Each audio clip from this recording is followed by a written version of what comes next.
Hello ladies and gentlemen, James here again with our 4th Jaggedsprings Dev Blog instalment, date 22nd of the 11th, 2020. During the past couple of months, the community management team, in unison with our development team, have really found a good rhythm, resulting in a much needed acceleration in our development process, which in other words means we have plenty of content to show off and tell you about in this month's update. Of course, a lot of the work we do whilst developing Jaggedsprings is back-end and management related, which limits how much functional content we can actually get out and display. However, I'm pleased to announce that this will be the biggest devlog update we have ever made to date. So without wasting any more time, let me show you what we've got for you this month.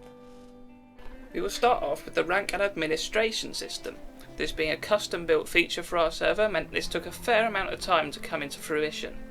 Those who later join the Jaggedsprings team will get access to this administration system as a well-constructed and easy-to-use tool to make the job as easy as we see possible.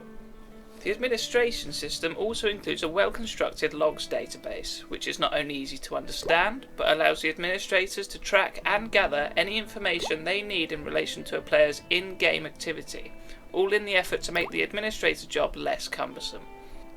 In earlier devlog videos, we have showcased features such as the train station NPC, fishing, dynamite and mail delivery.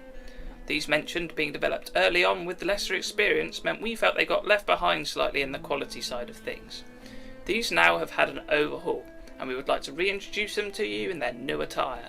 The train station NPCs have been dressed up in their rather dashing navy blue uniforms, along with better presented UI and a transition screen for when you're travelling between stations.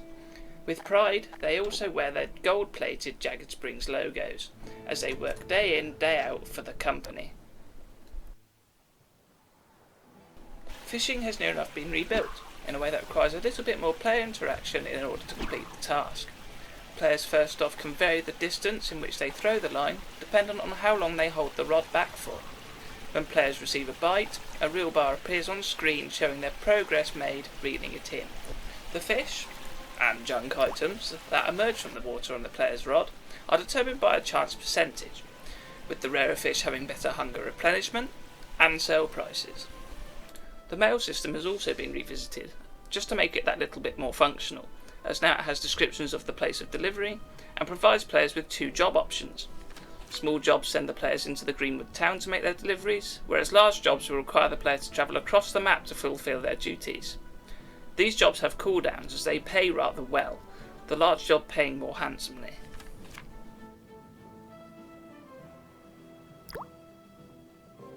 Rework has also been done to the lasso, ironing out its few bugs, and no longer allowing players to lasso more than one individual at a time. The sweat works by launching a rope loop model from the player. If this model contacts another player, they will become lassoed. If not, then there is a short cooldown before it can be thrown again. Players tied up in the lasso are able to wriggle themselves out, however. The final overhauled subject is the dynamite. The dynamite can be placed on any prop and will destroy that in which is behind it.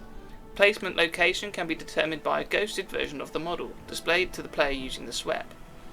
This ghosted model will appear green when placeable and red when not. Moving on, we have something rather special to show you: skinned variants of weapons. These have all been ported over from the Fistful of Frags workshop, and are all sensible in design. Players with an in-progress donator subscription will be able to equip these, some being purchasable and others being dropped exclusively as event rewards. When a skinned weapon is dropped, it leaves the player's inventory, but all purchasable weapon skins are acquired using the standard in-game dollar currency. All job models have been set this month, along with a job model selector, automatically presented when changing jobs. This provides the player with model choices and body groups. There is also the addition of the wardrobe item.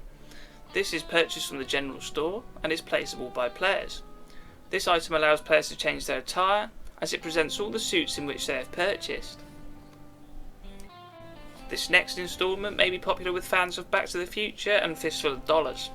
The makeshift body armour is a furnace door slung over the player's torso, protecting the torso and the torso only from incoming projectiles. This item is again purchased from the general store and is equipable by all job roles. The wearing of this item does come with a cost, however, as it reduces movement speed and prevents jumping.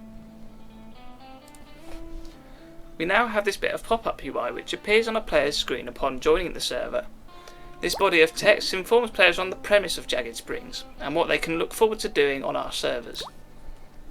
As covered in previous devlogs, we have 3 tiers of law enforcement job: Sheriff Deputy, their Sheriff, and the Federal Marshals.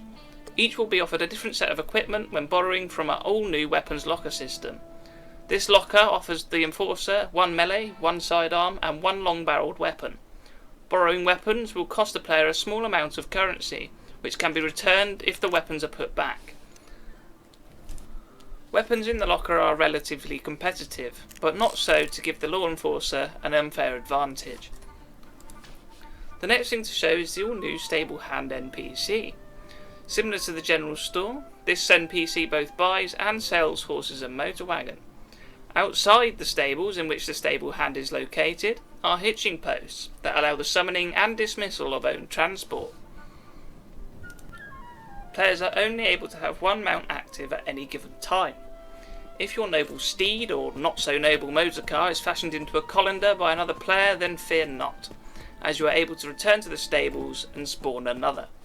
As long as you have ownership over a mount, you can spawn it.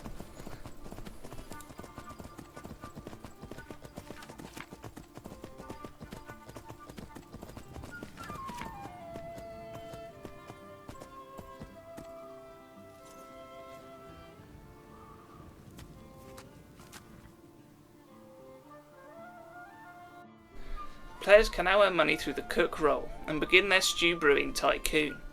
Players are able to purchase a stove from the general store, which is placeable when in the cook role.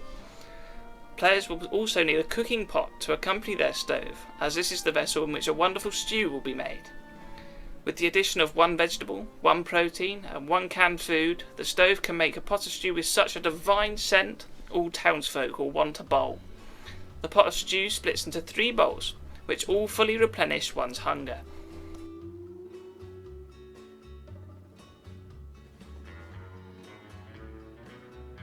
For those who are unaware, our forums now has a store page, which is a place all those interested in supporting the server can visit to acquire your limited time offer of the Patron package. This provides a series of benefits upon release, including a permanent Discord and in-game rank. The store will later offer the Donator subscription and Donator bond packages, which will benefit the players with unique abilities later on. Finishing off with the minor changes, General Store now shows images of the things you are buying, which is always useful, especially for those newer to the server, along with the addition of all food types and categories. Other changes include spam bot protection, new forums topics and Discord channels, alongside other less notable changes. As usual, you can find a full list of this month's changes on the forums, and we all hope you enjoyed this video. Please thank 4G for the wonderful demonstrations within this video, doing a fantastic job as always. Thanks for watching, see you next time.